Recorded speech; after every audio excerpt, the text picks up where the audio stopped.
galerinha que está seguindo a gente no blog Design Cafeinado, acompanhou já uma série de entrevistas com os palestrantes do Photoshop Conference. Estamos aqui de novo com mais um entrevistado. Dessa vez é o fotógrafo de Curitiba, o Brasílio Ville. E aí, Brasílio, tudo certo? Tudo jóia, estamos aí. Que bacana.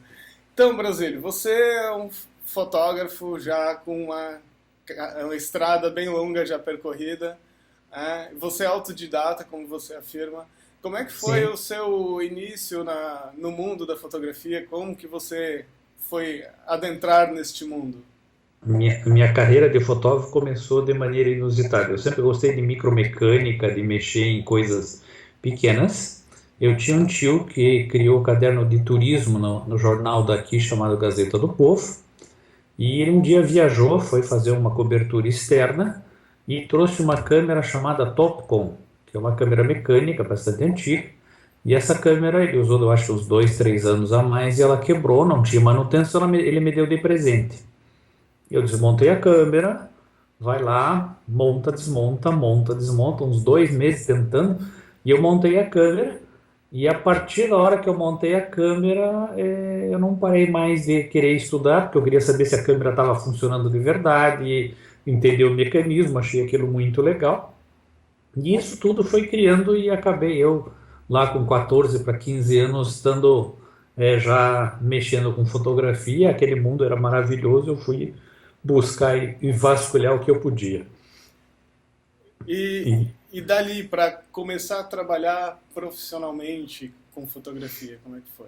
lógico, a gente começa como todo mundo, fotografando os amigos, as amigas, montando um estúdio improvisado em casa. Minha mãe entrava em desespero porque eu desmontava o quarto, eu tirava a cama, empilhava a câmera para fazer de fundo infinito, trocava o armário embutido de parede de um lado para o outro. Felizmente eu tinha um quarto bem grande e que permitia fazer isso, essas coisas. E ali foi meu começo, e na época não tinham cursos aqui em Curitiba, só tinha um curso em São Paulo muito ruim, e eu precisava de literatura, e aí você começa a vasculhar, vasculhar, e só tinham revistas americanas, revistas europeias, que eu só podia comprar na banca de jornal lá em São Paulo.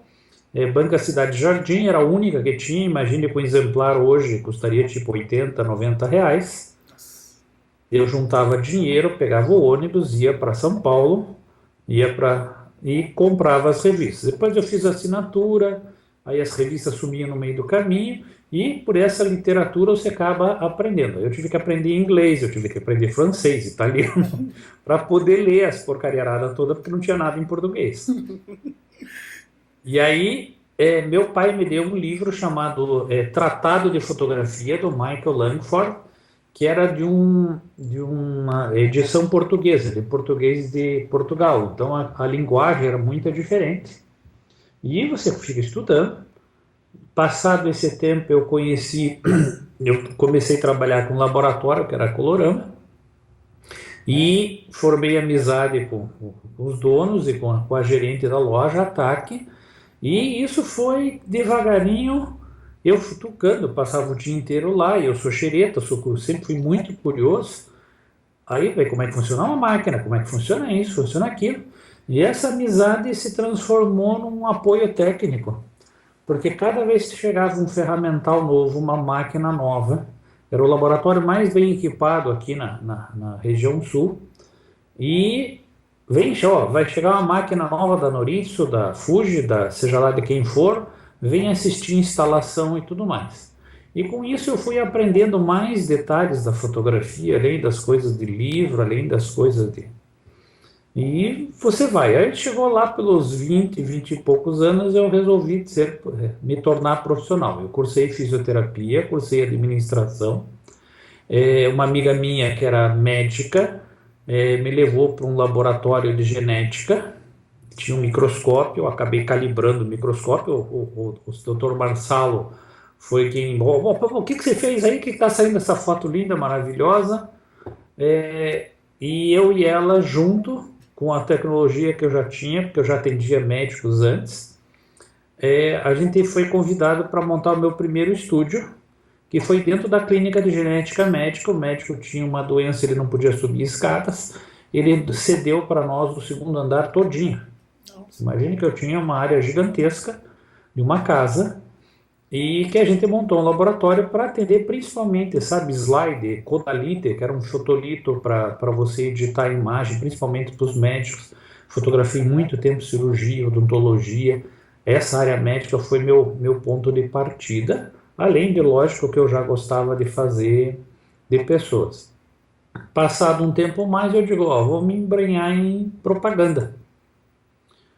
E eu me achava ruinzinho nas coisas, só que eu já tinha estudado muito. Eu entrei, eu acho que em 6 meses, no máximo um ano, eu estava atendendo o Boticário, que eu fiz por 14 anos, atendi Volvo, New Holland, grandes empresas aqui do Paraná inteiro, que tinha sede em Curitiba, ou mesmo fora, e eu acabei atendendo muito tempo, e isso durou uns 20 anos. Dado um tempo, eu digo, não, chega, entrou o processo digital daí, isso em meados de 2000, né? Que começou os laboratórios. Aí a Colorama foi dividida, eles criaram 2 empresas, Colorama e Bisa, com o seu Antônio. E o seu Antônio sempre foi um incentivador meu, o meu pai na fotografia em termos de laboratório. Eu fazia muita coisa com eles. E eles me convidaram para montar e ser o diretor da área de fotografia digital e implantação. Eu implantei todas as máquinas LED, Lambda, as Frontiers primeiras, as Noritsu primeiras, e a gente trabalhava com tecnologia tanto da Fuji quanto da Kodak. A primeira máquina instalada foi uma LED, que a gente fez muita coisa para descobrir. O que eu estudei nisso não foi pouca coisa. E isso foi... E eu passei 2 anos e meio treinando a equipe da Bisa. Com 2 anos e meio eu digo, não, agora eu vou voltar para o meu estúdio, vou parar de fotografar e vou entrar na área de treinamento, curso. E se você me perguntar a data exata, eu não sei, mas é 2003, 2004, foi quando eu comecei, eu já fazia treinamento antes.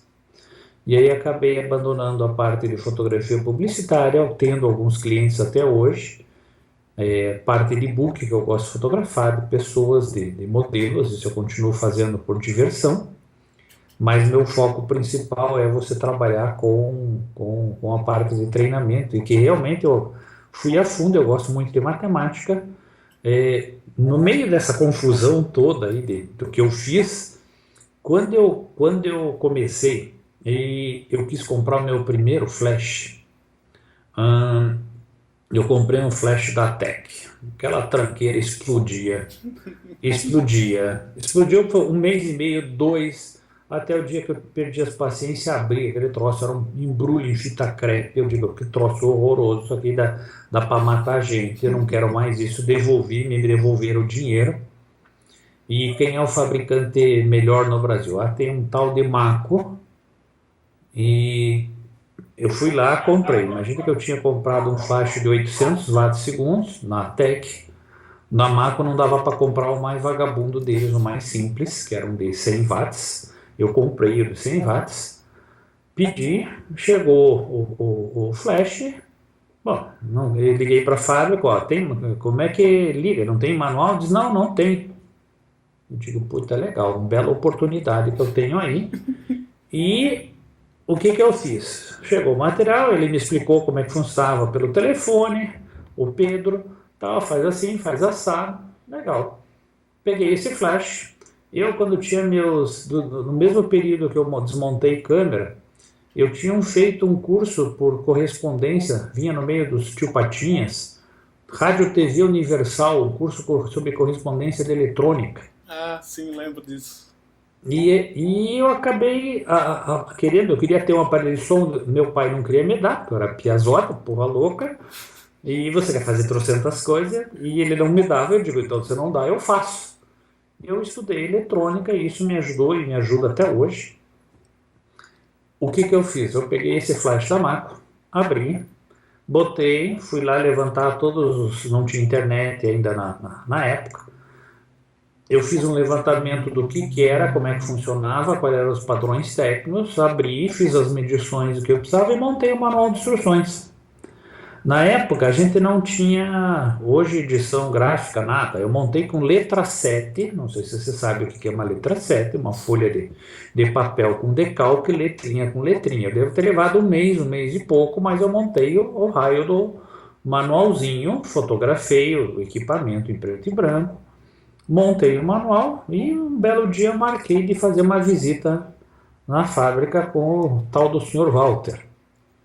Eu cheguei, marcou a entrevista, era de manhã cedo, e a hora que eu apresentei, a primeira pergunta ele disse: você copiou isso da onde? Eu digo: eu não copiei, eu fiz. Eu digo: conheço fotógrafo do Brasil inteiro, não tem um maluco que faça um troço desse. Eu digo: não, pode perguntar. Eu desmontei, fiz assim, daí eu contei a história. Ele disse: então tá bom, deixa eu te perguntar. E ele passou, eu acho, umas 2, 3 horas me fazendo inquisição do que era, o que não era. E eu realmente mostrei, eu era piazote, gostava da coisa, ele também já estava com a empresa fazia uns 3 anos. E ali eu fechei uma parceria de trabalho em que ele me pagava em flash, ou seja, eu saí com um senhor de um estúdio lá de dentro, e em troca de trabalho. Eu passei 2 anos, 3 anos, que acabaram virando uma parceria. Hoje o Marco está com 40 anos de atividade, eu tenho 37 dentro da empresa, juntando e participando de projetos, consultoria, em áreas técnicas, em áreas específicas. Participei de projeto de câmera para a Polícia Federal, para documentação científica, reconhecimento de face, material de luzes especiais, por exemplo, a parte de ultravioleta, que é usada para identificação de petróleo, que é um projeto que a Maco desenvolveu e hoje é usado no Brasil inteiro. Só que são coisas que não saem a público, porque são projetos especiais, e eu sempre tive envolvido nisso, em testar, em desenvolver, em pesquisar, e felizmente tem uma parceria. Eu acho que admiro muito o Walter e companhia, todo o empenho que aquele povo faz, porque manter uma indústria no Brasil não é absolutamente nada fácil, mas num segmento muito focado. Eles acabam produzindo coisas assim que são absolutamente artesanais para conseguir desenvolver. E esse desenvolvimento vai levando você para coisas diferentes. E eu acabei mexendo, lógico, no começo, antes do Photoshop, tinha o PhotoStyler, que era um programinha mais que começou antes, eu não lembro se é antes ou junto, ou no mesmo período. Depois foi comprado pela Adobe, e era o primeiro que usava a máscara Ruby, que era a máscara de recorte, que você podia trabalhar. Eu comecei a trabalhar com o Photoshop desde o primeiro. Sou um anômalo no mercado, porque eu sempre trabalhei com PC. O pessoal diz: Brasil, você é louco, você mexe com PC? Eu digo: não. Mac foi desenvolvido e pensado para as pessoas que não têm conhecimento nenhuma. Ou seja, o Steve Jobs, o conceito dele era: eu preciso fazer um computador para burro, que o cara não precisa fazer nada, ele não precisa mexer em nada, ele não vai trocar nada, ele faz o que eu botar dentro e ele aceita e engole aquilo que é. Só que eu mexo com 3D, eu faço outras coisas que eu preciso de programas que a plataforma Mac não absorve de maneira direita. E cada vez que eles mudam o sistema operacional, você tem que abandonar programas antigos, eles mudam não a plataforma, mudam o software, o sistema operacional, que é uma vantagem, e os contrapontos, que eu digo, não me atende a eu usar programas que não fabricam mais de 15, 20 anos atrás, que eu rodo ainda hoje, que fazem coisas que nenhum outro faz, e nessa hora eu trabalho em cima de PC. Só que eu aprendi a montar PC também. Então você fica lá, ou seja, eu montava, o primeiro computador que a gente teve foi um Schumec, dá uma calculadora HP. Só que custava o preço na época de um Chevette, meu irmão comprou, o troço era troglodita, o leitor de disquete era aquele disquete de 5/8, como é que é, um leque, não cabia nada, mas era um negócio assim, uau! Então eu participei dessa fase que você mistura o fotógrafo do processo químico, tive laboratório meu próprio de preto e branco, e a junção do digital, eu digo, a hora que eu comecei a entender o digital, eu digo, isso aí vai ser a maravilha do século. E as pessoas, não, isso não vai pegar, não vai funcionar. Eu digo, vocês vão tomar uma surpresa. E o digital veio atropelando. Junto disso, por causa do seu Antônio, lá na Ibiza, quase todas as câmeras que a Kodak trouxe para o Brasil de demonstração, as DCS, eu fotografei com quase todas elas. Como também tive agora, não farei um mês atrás, teve um evento da Canon aqui, o CPS, e o Hernani, que veio a fazer o evento aqui, trouxe a que não está lançada ainda, a EOS 1DX Mark II, que eu testei aqui, maravilhosa câmera em condição de estúdio, que essa câmera é projetada para jornalista, não para estúdio. Mas a hora que eu testei com flash, o equipamento aqui, realmente a câmera, até fiquei frustrado, eu era feliz com a minha 5D Mark III, mas realmente eu fiquei com os dedinhos coçando para poder comprar um equipamento novo. E eu espero o lançamento. Pelo que ele me disse, custa em torno de $6.000. É caro, mas quando você vê o benefício e se você tem volume de trabalho, essa câmera realmente é espetacular. E juntando essas, aprendizado, câmera, lente, eu acabei aprendendo coisas do processo. E eu tenho uma facilidade de fazer comunicação, de explicar as coisas, tirar aquela coisa do complicado. E graças a Deus meus cursos aqui acabam sendo junção de tudo isso um pouquinho, a colaboração de um monte de pessoas e principalmente o que vem de talento de fora. Você conhece fotógrafos novos, fotógrafos antiquados, antigos e fotógrafos velhos. Tem diferenças bem grandes entre eles. Mas nesse conjunto, a fotografia nos últimos 10 anos sofreu uma reviravolta e ela está popularizando cada vez mais, cada vez mais. A maioria dos fotógrafos está horrorizado. Por quê? Porque o cara comprou a câmera e ele vira fotógrafo em um mês. Mas o começo de qualquer atividade vai entrar uma borbulha de você descobrir. E com o celular indo do jeito que vai, gente, vai ter muita concorrência matando o fotógrafo pseudo-profissional. Esses fotógrafos com certeza estão fadados a morrer. Mas o mercado da fotografia vai sofrer uma compressão com essa crise que nós estamos vivendo aí de político-econômica no país também, com o aumento do dólar, com todo esse conjunto, ele vai realmente acabar dando uma modificada geral. Agora está dando uma freada. Por quê? Porque o cara não pode mais comprar a câmera, que agora está liberada a importação, não é mais travada nem presa na alfândega, mas o dólar deixou proibitivo você comprar as câmeras realmente profissionais. As amadoras vão continuar sendo vendidas, a Canon produz no Brasil a T5i, a T4i, eu não lembro qual os modelos. T3 e T5. T3 ou T5, eu não lembro quais que eles produzem aqui, mas vai manter pelo menos nosso padrão de você estar abastecendo o mercado com fotografia. E eu tenho viajado além dos congressos, além do Photoshop Conference, eu viajo a muitos outros congressos e viajo muito para o interior, que pouca gente vai, e você descobre tanto talento, tanta gente muito, mas muito boa, trabalhando quietinho na sua cidade, num lugar perdido do fundo do mundo.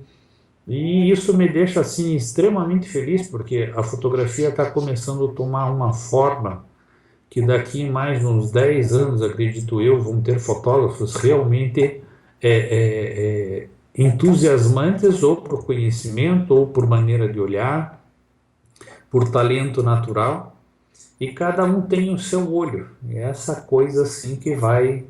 E eu, quando entro na internet, no Facebook e tudo mais, tem horas que eu fico me deliciando com os amigos que fotografam, gente que da velha guarda, gente nova, e você vê o olho do sujeito e você dizer ao mesmo tempo, puta, que lindo, e eu não tenho esse talento desse jeito. Cada um tem o seu modo, mas vamos tocando o barco. E essa mistura de percepções, de poder ver, admirar e partilhar, porque o ensino acaba te mostrando que por mais que você estude, eu sou eterno aprendiz. Então, às vezes eu vou para o conference, no Photoshop Conference, putz, o Ale está do meu lado. Falo com ele o dia inteiro. Ele vai lá e mostra uma ferramenta. Eu digo, porra, eu já sei isso faz 20 anos e eu esqueço de usar. E por que que eu fico sofrendo com 20 passos quando ele fez em 2? Então, hoje, a ferramenta câmera, a ferramenta software, a ferramenta é inteligência, não é botão. Com certeza, com certeza. Então, só que a maioria, eu faço também alguns treinamentos, o pessoal, por exemplo, está usando o Photoshop atualizado, só que com o conceito do Photoshop, o CS1, completamente fora da realidade, porque ele não evoluiu na ferramenta. As pessoas não testam, as pessoas não têm tempo, porque todo mundo quer que só produzir. Essa coisa de sentar, experimentar, teve acho que foi uns 4 Photoshop Conference atrás, eu ali disse, vamos fazer recorte, eu quero ver como fotografar para recortar cabelo, tanto moreno quanto loiro, ou seja, toda a gama de cabelo, em fundo de tudo que é cor, para ver como que eu tenho que ajustar na fotografia para poder chegar no recorte decente. Ótimo, peguei um monte de modelo, peguei fundo azul, verde, vermelho, com luz, com papel. Nós fizemos uma bateria aqui, olha, a gente passou uma semana quase fotografando. E aí fomos experimentar recorte para ver se ficava a borda definida, se o cabelo ficava uma coisa que eu pudesse integrar com outras cenas tranquilo. No dia do lançamento do Photoshop, os caras botaram aquele Refine Edge. Cara, que ódio! Tudo que eu tinha feito, os caras já estavam com a solução pronta, mas aquilo ia ser lançamento, nem o Ale que estava, a gente não sabia quando a gente preparou. Só que eu digo, tá, agora nós vamos até o fim, nós vamos apresentar. Ou seja, quando você põe a dosagem do branco, por exemplo, do fundo, do recorte, em torno de 20%, de 10% a 20%, a menos que o branco 255, os recortes de cabelos ficam impecáveis. Se você encostar demais do 255, ele fica um recorte grosseiro e mal acabado. Mas foram coisas que a gente acabou experimentando.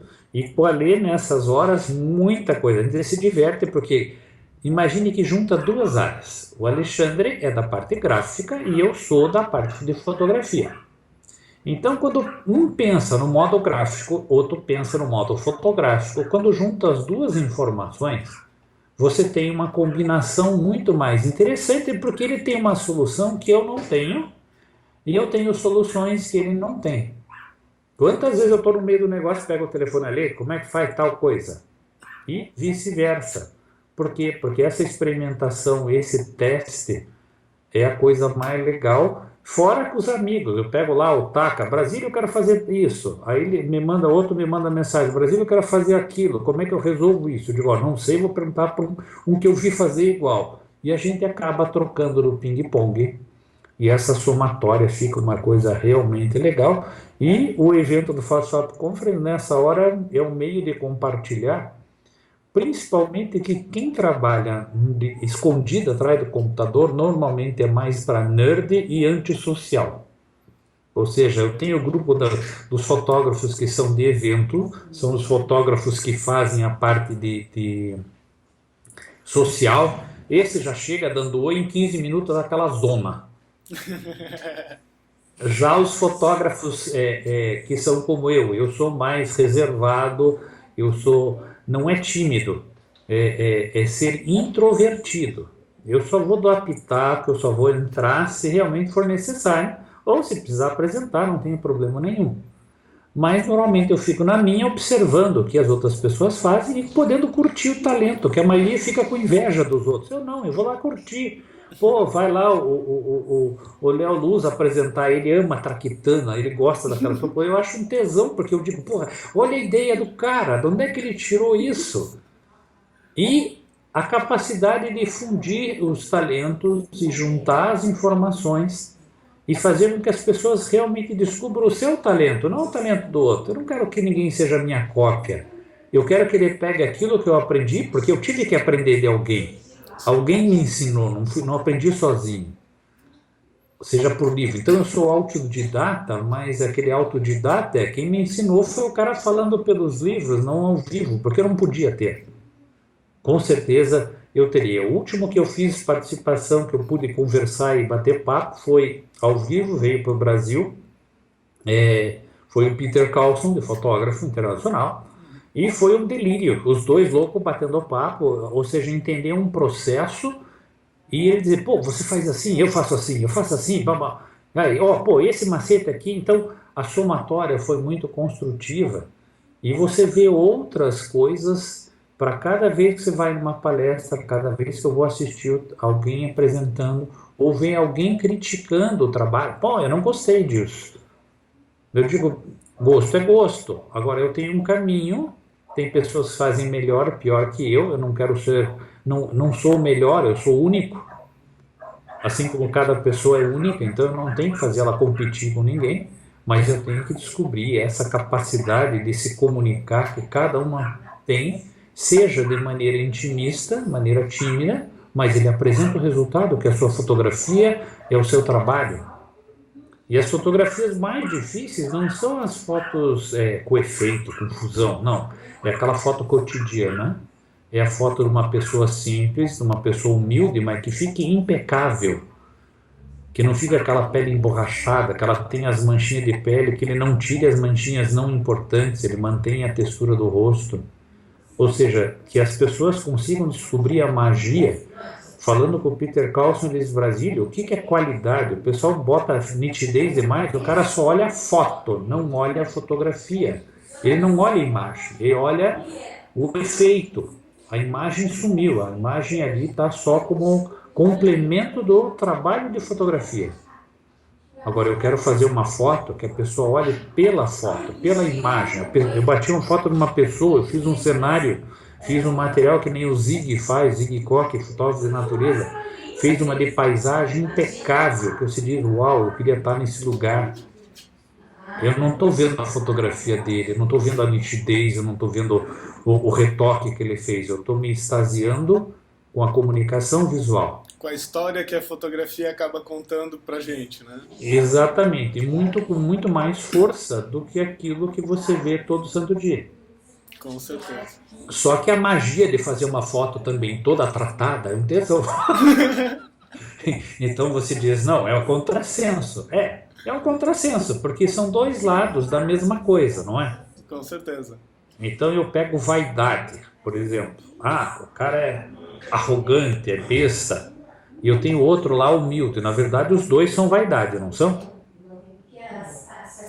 A vaidade é besta e a outra vaidade é capacho. Qual o lugar que você quer? Eu quero ficar no meio, nem aqui, nem lá. Eu quero poder curtir a vaidade de todo mundo. Eu quero curtir a experiência de todo mundo. E poder trocar essa minha experiência, porque eu estou vivendo no mesmo tempo, no mesmo mundo. Bacana, show de bola. Brasílio, você utiliza muito rede social, você coloca muito das suas imagens no Instagram, você coloca muito no Facebook.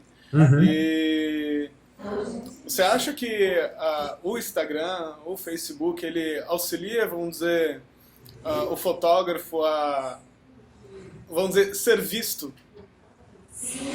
Ele ajuda bastante, mas os algoritmos do Facebook, tanto do Instagram, que agora mudou tudo, é para eles fazerem vender o serviço deles. Então, por exemplo, eu tinha uma audiência gigantesca, hoje ela se reduziu, se você botar um título em cima, ele bloqueia. Então, mas continua sendo uma ferramenta muito forte, é uma ferramenta em que você pode mostrar aquilo que você produz, aquilo que você desenvolve. Você vai ter que acabar tendo seguidores, você vai sempre se separar de um jeito ou de outro. Quanta gente eu queria, por exemplo, estar vendo o trabalho, eu ponho lá a visualização em primeira, como é que é?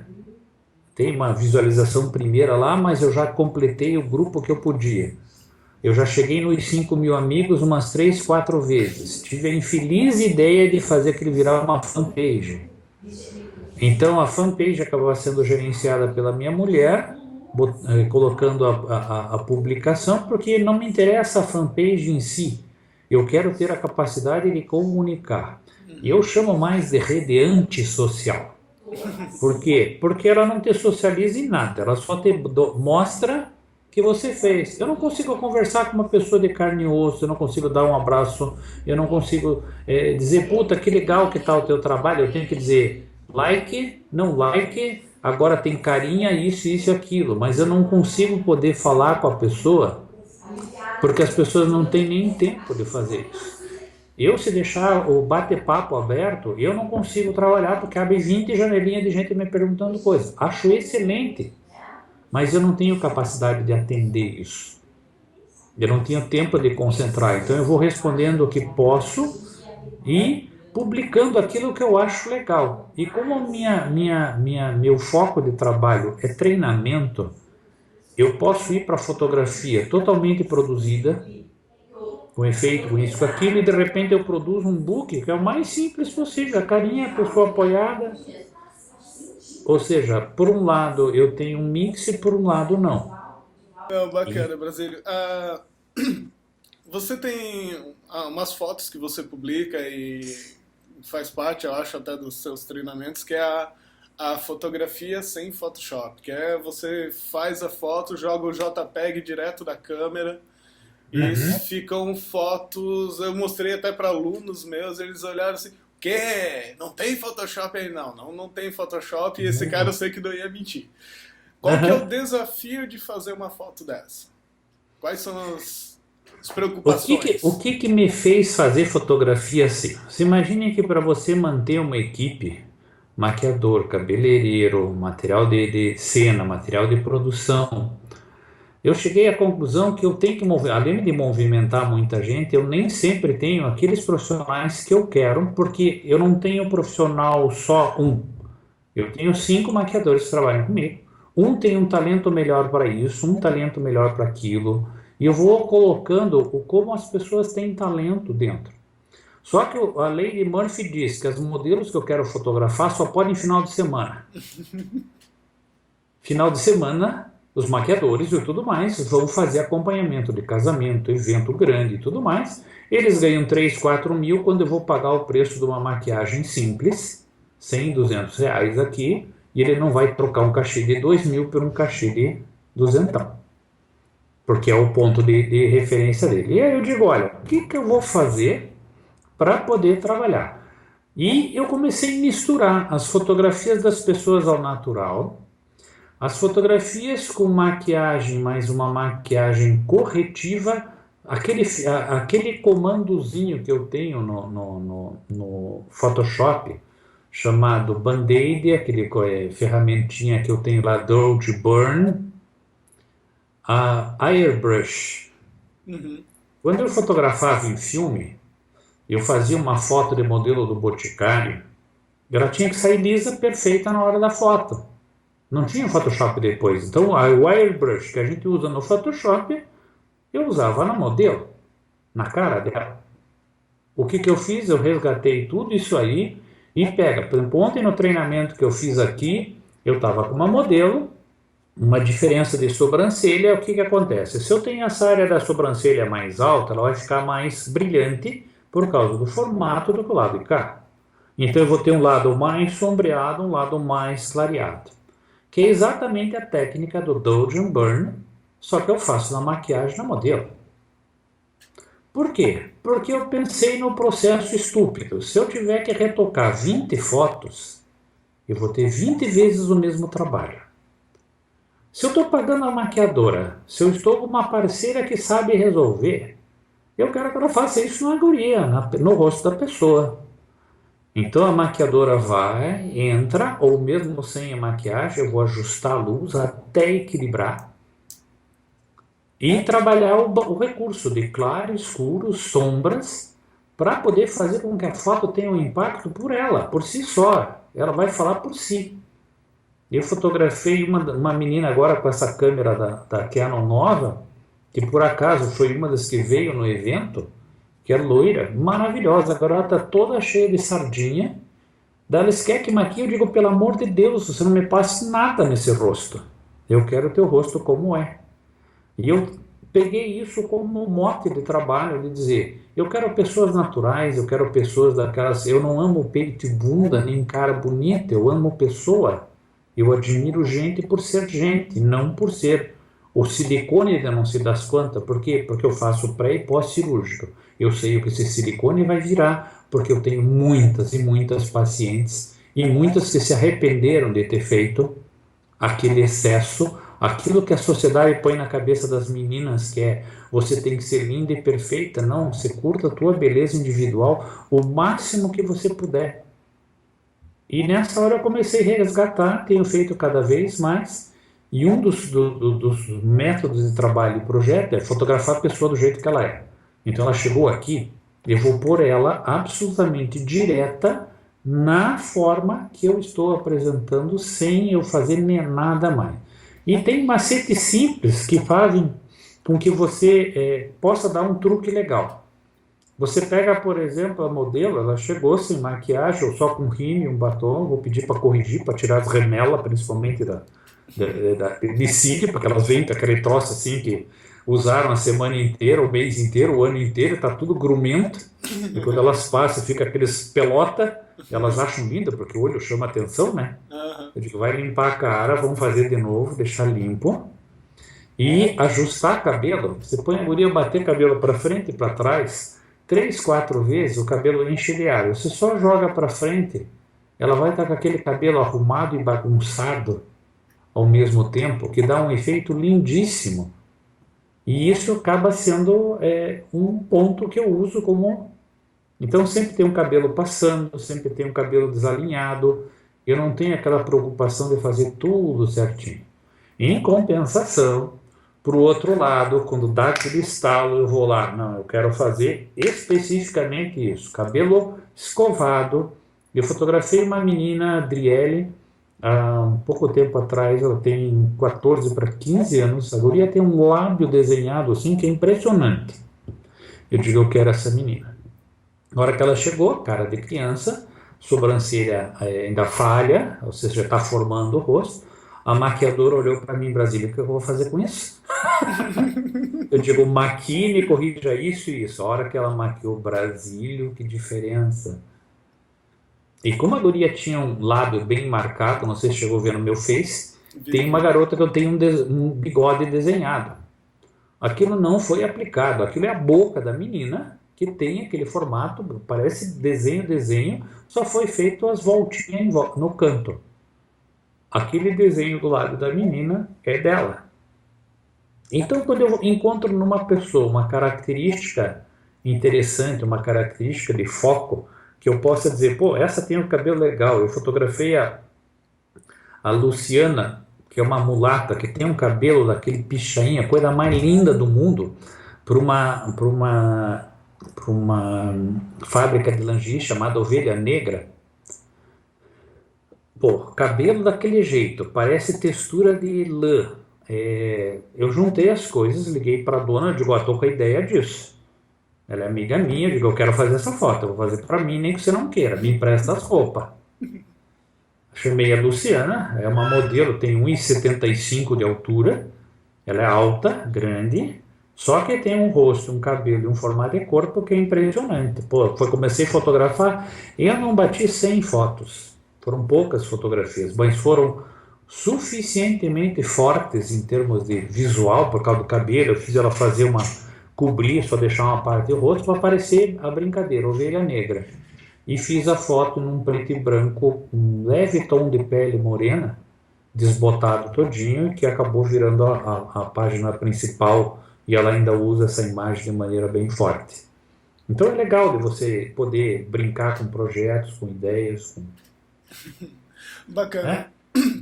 Brasílio, e para quem, vamos dizer, o rapaz comprou hoje uma câmerazinha, já é uma semi-profissional, uma amadora ali, já é uma DSLR.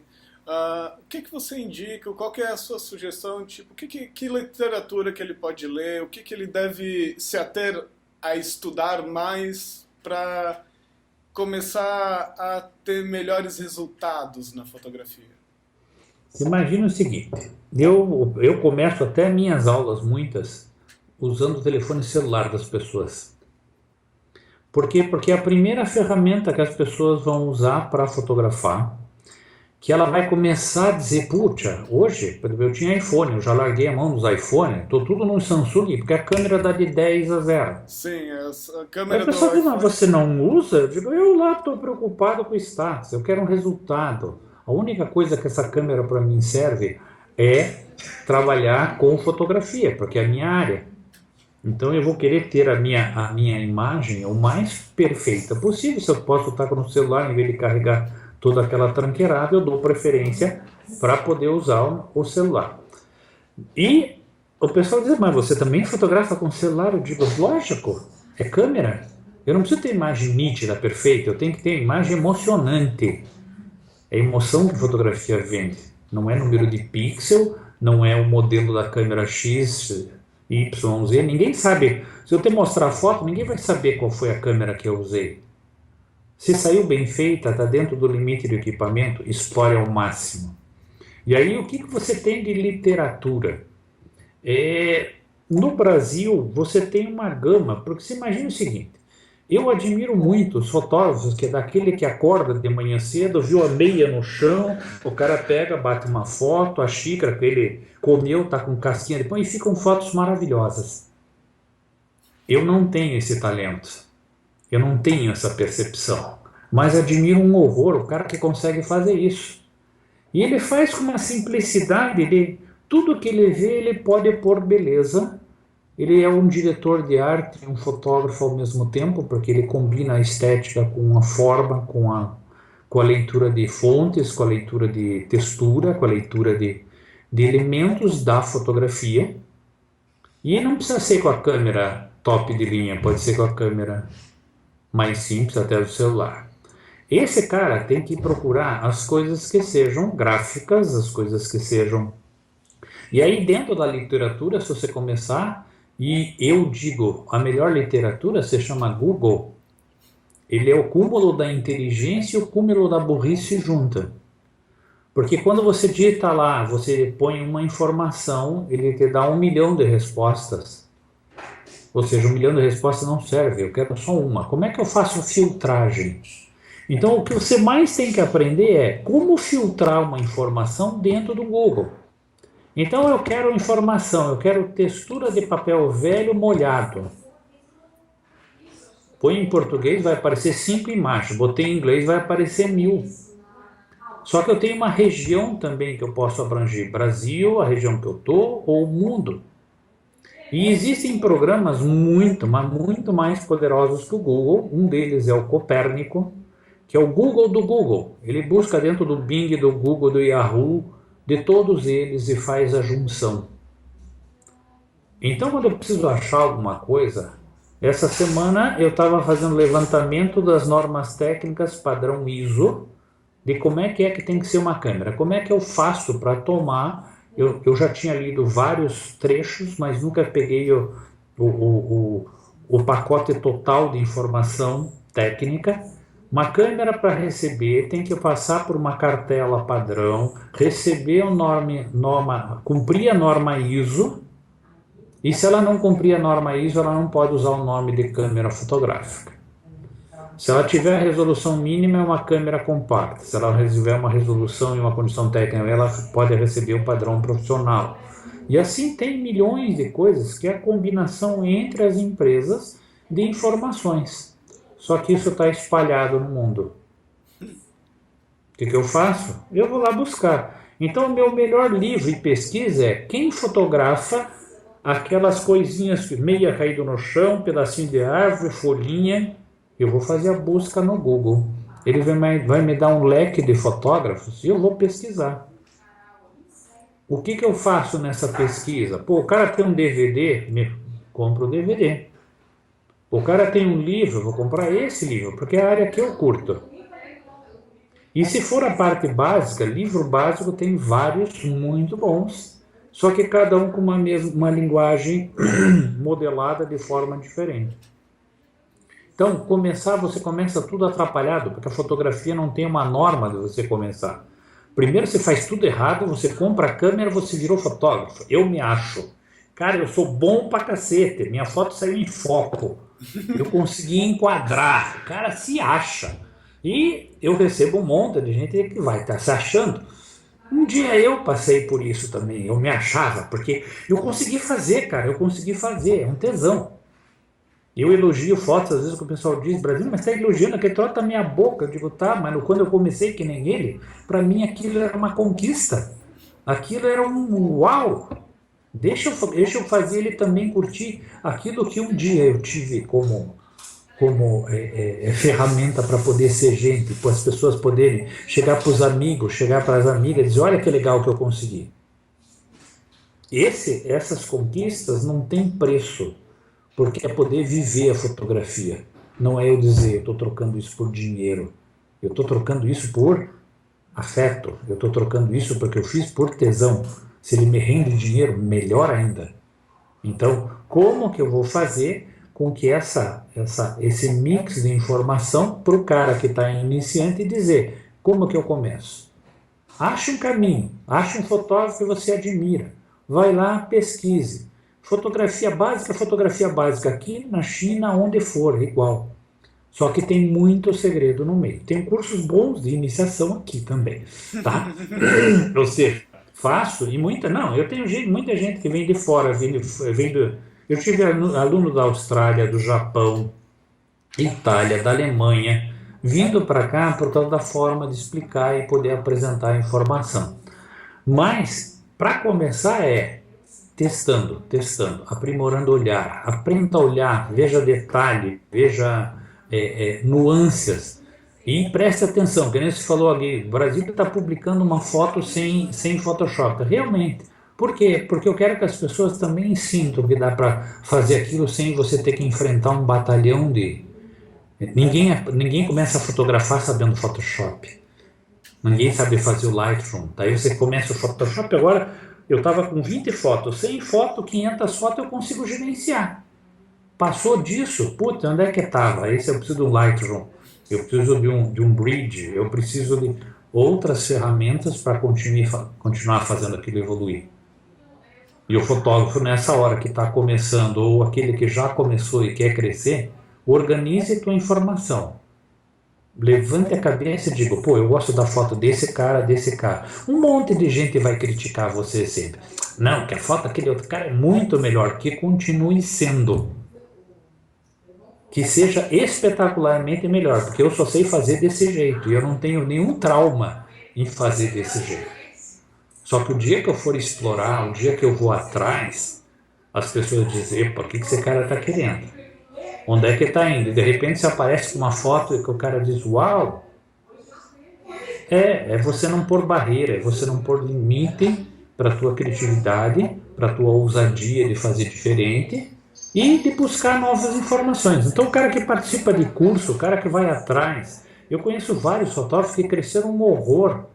Como? Não foi só por ele. Eu continuo fazendo curso, eu continuo assistindo aula dos outros. Por quê? Porque isso faz eu melhorar em tudo. E sempre eu vou aprender uma coisa nova. Não tem jeito. E é uma área, tanto para mim que sou, vamos dizer, ganha-pão é manipulador e ser instrutor, mas é uma área que alguns até difícil separar, né? Em que momento você está trabalhando e em que momento é o seu lazer. Eu tenho um problema seríssimo nisso. Minha esposa diz que eu não trabalho. Somos dois. Eu me divirto. Imagine que você manipulando a imagem, o que acontece? Você tem dois caminhos também. Eu vou fazer aquela foto que todo mundo vai olhar e dizer não foi manipulada. Ao mesmo tempo é frustrante, ao mesmo tempo é um tesão, porque você diz, se eu te mostrar o original, você vai ficar tão assustado. Eu quantas vezes recebi foto de cliente, capa de revista, eu não gostei desse tratamento, eu digo, quer que eu te mostre o original? Aí você abre a foto do original, daí diz, cara, teu trabalho tá maravilhoso. Não foi uma, nem duas, nem três, por quê? Porque a pessoa não se gostou porque ela só olha defeito dela.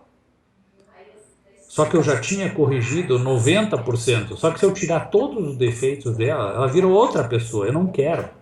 Eu quero que ela tenha papucinha debaixo do olho, aquela pinta meio esquisita, torta, que eu deixo suavizada, mas eu deixo. Então, até onde é que eu trabalho para não descaracterizar? Então, se eu estou fotografando pessoa, eu tenho que manter característica de pessoa. Agora, se eu estou fazendo uma modelo que vai ser referência dentro do trabalho, eu posso mudar a cara dela inteira sem nenhum dó. Você, quando está manipulando, eu vou tirar uma rua, botar uma casa, você está alterando tudo. Só que se você alterar dentro da iluminação, se você alterar dentro das características de textura, o troço vai ficar impecável e a pessoa diz, eu estou em outro lugar, é isso que o cinema faz. Então, a arte de iludir de maneira realmente boa é você experimentar, e você não vai acertar na primeira, você vai ter que fazer experiência, experiência, experiência, experiência, porque quando você consegue o negócio é uau! E esse gostinho que você tem é o gostinho que eu tenho fotografando, é o gostinho que eu tenho quando eu estou manipulando imagem aqui, quando eu já estou com o traseiro quadrado pedindo, pelo amor de Deus, levanta e você não quer parar, você quer continuar. E cada um que começa vai ter que experimentar tudo isso também, porque realmente é muito gostoso. E não ter medo de fazer certo, fazer errado, de ser criticado, principalmente. As pessoas sempre vão te criticar. Pô, podia ter feito assim, podia ter feito assim. Podia. Eu escolhi outro caminho que eu achei bonito. Quantas vezes eu fiz uma foto? Essa, arrasar. Um like. A outra foto que você tratou tudo nas coxas, sem muita preocupação. Cara, que maravilha, que isso, que aquilo. Eu digo, eu não entendo e nem vou querer questionar, porque gosto é gosto. Eles encontraram uma magia que eu não encontrei. Que talvez eles possam me resgatar a magia que eu não vi. É que nem eu fotografo uma criança, ponho lá 200 fotos, uma fora de foco. A mãe escolhe qual pro pôster? A tranqueira fora de foco. Aí eu vou tentar enjambrar, botar em foco, fazer qualquer coisa. E a mãe quer, porque a mãe não está vendo foto, a mãe está vendo filho. Então, vou ter que engolir o sapo, não vou? O erro foi meu por não deletar, mas eu pago o preço para poder mexer e poder operar com tudo isso. Mas faz parte do dia a dia, é divertido. Brasílio, muito obrigado por essa conversa. Gostaria de agradecer o seu tempo, gostaria de agradecer, conhecer um pouco mais da sua história. Já tive a oportunidade de ir no Photoshop Conference, assistir já algumas palestras suas. Lembrando também a galera que está assistindo a gente, o Brasílio vai estar com a palestra junto com a Lê no Photoshop Conference desse ano, que é dia 16, 17 e 18 de maio, lá em Campinas, em São Paulo. Brasílio, eu gostaria de deixar aqui o microfone aberto, pode passar os seus contatos para você dar o seu recado final para a galera que estiver nos assistindo. Bem, eu que agradeço, eu não dei nem oi direito aí no começo do nosso bate-papo. Agradeço a turma que teve a paciência de assistir a gente, tá?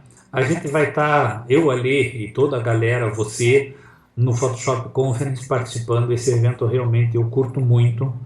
Há mais de 10 anos, ou seja, completando a data, eu já venho mexendo e partilhando. O Alê eu acabei conhecendo por ele assistir uma palestra minha aqui em Curitiba, num evento que ele veio. A gente acabou formando parceria. E é muito legal você partilhar, você conviver com pessoas. Cada vez que eu vou no Photoshop Conference, é aquela turma que eu estou dizendo, pô, cada um tem um segredo aqui. Puta, como eu queria conseguir trocar, poder ter tempo de bater papo.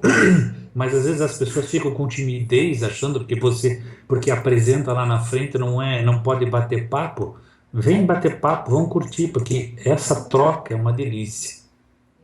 Quando eu estou no dia a dia, isso aí eu faço nos cursos. Os cursos eu tenho aqui no estúdio, dá para ver no site do ville.com.br. Eu tenho minha sala aqui, eu estou agora na sala de aula aqui, ó. Tá a tropa aqui. Depois tem estúdio, tem outras áreas em que eu faço um treinamento, tanto de Photoshop quanto de iluminação. Principalmente, o Photoshop é como iluminar. É como você tratar a imagem, como você enquadrar, como você pode deformar e transformar. Então a base do Photoshop é a fotografia. É transformar o sonho, a luz, o desejo em algo legal. Faço cursos particulares, faço curso de contínuo, turmas normais, e Estou sempre respondendo pergunta, o pessoal com pergunta de equipamento, pergunta, e eu tenho daí a equipe aqui que dá apoio para poder mostrar. Treinamento em maquiagem, treinamento em coisas específicas. Sou parceiro do Alê. Os cursos de Photoshop que eu faço aqui é só curso dirigido, não faço em equipe por causa das diferenças de conhecimento. Aí as turmas são feitas pelo Alê, que é meu parceiro direto nessas coisas, e a gente troca informação. Quero agradecer a você, Júnior, por todo o teu empenho, por estar fazendo toda essa gravação, participando, e a gente acaba se divertindo aqui nesse bate-papo. Não vou me prolongar mais. Muito obrigado para quem teve paciência de assistir. A gente se encontra no Photoshop Conference. São todos convidados, tá bom? Um grande abraço. Grande abraço, valeu.